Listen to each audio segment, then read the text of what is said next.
بیت الخلاء کے سلسلے میں چند آخری کچھ مستحبات اور کچھ مکروہات آپ کی خدمت میں بیان ہوں گے۔ تو بیت الخلاء کے مستحبات میں سے یہ ہے کہ ایسی جگہ بیٹھے جہاں کوئی نہ دیکھے، مستحب ہے، اور سر کو بھی ڈھانپ لے، یہ بھی مستحب ہے، کسی رومال سے ڈھانپے، کسی ٹوپی سے ڈھانپ لے، سر کو ڈھانپنا واش روم میں یہ مستحب ہے۔ اور بیت الخلاء جاتے ہوئے پہلے بایاں پاؤں اندر رکھے، مستحب ہے۔ باہر آتے ہوئے پہلے دایاں پاؤں باہر رکھے، یہ بھی مستحب ہے۔ بیت الخلاء کے اندر، واش روم کے اندر جب بیٹھے تو بوجھ بائیں پاؤں پہ رکھے، یہ مستحب ہے۔ جسم کا بوجھ بائیں طرف ہو، بائیں پاؤں پر۔ اور نماز سے پہلے اور سونے سے پہلے واش روم جانا مستحب ہے۔ نماز سے پہلے واش روم جائیں، پھر وضو کریں، سونے سے پہلے واش روم جائیں، پھر وضو کریں، پھر باقی اعمال انجام دیں، اچھا ہے۔ خالی وضو بھی کر کے سو جائیں، رات بھر عبادت کا ثواب ملتا ہے۔ تو یہ کہ نوجوانوں کو چاہیے کہ اس میں سستی نہ کریں، ایک دفعہ واش روم جائیں، صرف وضو کر کے سو جائیں۔ اگر سورہ واقعہ نہیں پڑھ سکتے، سورہ دہر نہیں پڑھ سکتے، مثلا سورہ ملک نہیں پڑھ سکتے، دوسری تیسری صورتیں، آیت الکرسی ہے، تسبیح، سجدہ کائنات ہے، صلوات ہے، استغفار ہے، کچھ چیزیں ہیں سونے سے پہلے کے آداب میں، اگر نہیں کر سکتے نوجوانوں کو تو چاہیے کہ وضو کریں، پھر سونے سے پہلے نماز تہجد بھی پڑھ کے سو جائیں، صبح نہ معلوم اٹھے نہ اٹھے، یا پھر جوانی کی نیند ہوتی ہے، خیر بزرگان تو اٹھ سکتے ہیں، جوان لوگ نہیں اٹھ سکتے، سونے سے پہلے وضو کریں، چند رکعت نماز پڑھ کے سو جائیں، بہتر ہے۔ بہرحال نماز سے پہلے اور سونے سے پہلے واش روم جانا مستحب ہے۔ اور شادی شدہ افراد ازدواجی تعلقات سے پہلے اور ازدواجی تعلقات کے بعد واش روم جانا مستحب ہے۔ حضرت آغا امیر المؤمنین علی ابن ابی طالب علیہ السلام واش روم میں جو دعا وارد ہوئی اس بارے میں فرمایا کہ ہر شخص پر اللہ نے ایک فرشتہ موکل کیا ہے، ہر شخص پر ایک فرشتہ موکل ہے، اور اس کا کام یہ ہے کہ واش روم میں بیٹھے ہوئے انسان کو اس کی نگاہیں نیچی کر دیں، کہ وہ دیکھ لے کہ کیا کچھ اس سے خارج ہوا ہے، دیکھے۔ اور پھر جب انسان دیکھتا ہے وہ فرشتہ اس سے کہتا ہے، اے فرزند آدم، یہ تیری کمائی ہے، دیکھ کہاں سے تو نے اسے فراہم کیا تھا، اب دیکھو کیا یہ تمہاری کمائی بن چکی ہے، یہ صورتحال ہے۔ تو آقا امیر المؤمنین فرماتے ہیں بس بندے کو چاہیے کہ اس وقت یہ دعا پڑھے۔ واش روم میں باتیں کرنا مکروہ ہے، لیکن یہ دعا آپ پڑھ سکتے ہیں وہاں۔ دعا یہ اللہم ارزقنی الحلال وجنبنی الحرام، یہ دو جملے ہیں ٹوٹل۔ اللہم ارزقنی الحلال، خدایا مجھے رزق حلال عطا فرما، وجنبنی الحرام، مجھے حرام سے دور رکھے۔ یہ دو جملے دعائیہ کہ مؤمنین کے لیے بہرحال آداب ہیں۔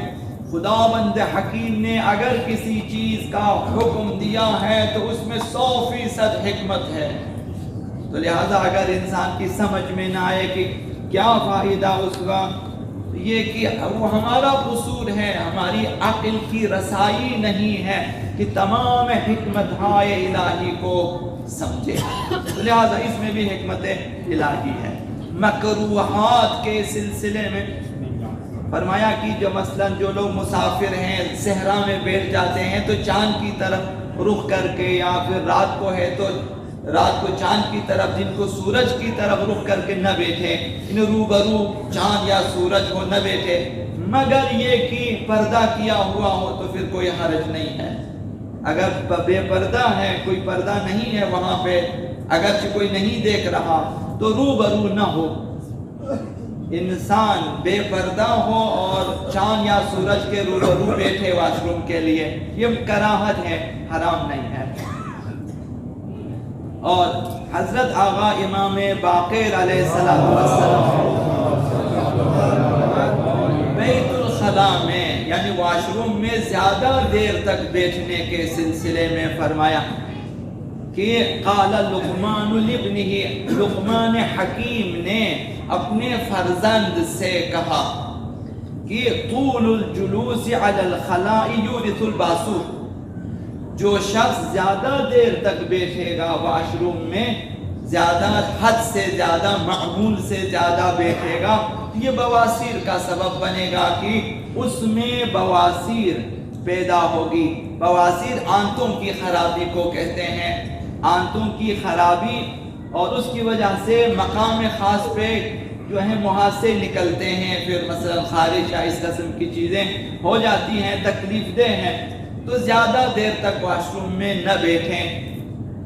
اگر کچھ بیماری ہے یا کچھ مثلا ہاضمے کی خرابی ہے تو علاج کرنا چاہیے۔ واش روم میں زیادہ بیٹھنے سے یہ بیماریاں ٹھیک نہیں ہوتی، مزید بیماریاں پیدا ہو جاتی ہیں۔